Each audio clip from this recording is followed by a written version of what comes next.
हाल्यो। सार्वजनिक गुठीमा लाने भनेको चाहिँ नि त्यो कसैको प्राइभेट प्रपर्टीलाई चाहिँ नि राष्ट्रियकरण गर्ने हो। कसैले दिन चाहन्छ त्यहाँ पनि सपोर्ट गरौँ। तर निजी शैक्षिक गुठी अथवा तपाईको गैर नाफामूलक कम्पनीमा सञ्चालन गर्न चाहन्छ भने त्यहाँ पनि प्रोत्साहन गरौँ। तर एउटा समय सीमा तोकेर चाहिँ नि जाउँ।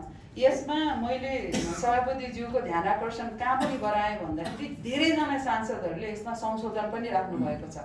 कसैले 5 वर्षमा शैक्षिक गुठीमा लाग्ने, कसैले 7 वर्षमा, 10 वर्षमा, 15 वर्ष, 20 वर्षमा।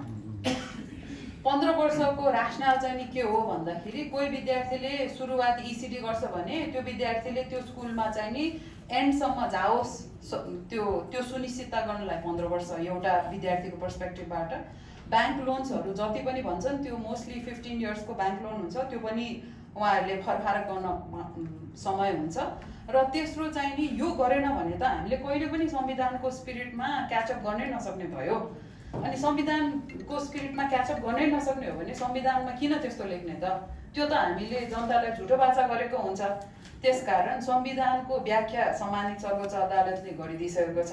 त्यो ब्रिजवाटर र नेपाल सरकारको कोर्ट केस हुँदाखेरि त्यो स्पिरिटलाई लिएर चाहिँ नि 15 वर्ष तोकौँ। 15 वर्षमा चाहिँ नि यो राष्ट्रियकरण होइन सभापतिज्यू, मैले फेरि अनुरोध गरेँ, निजीलाई राष्ट्रियकरण गर भने होइन कि निजीले मुनाफा कमाउनेलाई चाहिँ नि गैर नाफामूलक बनाऊ भनेर मैले राखेँ।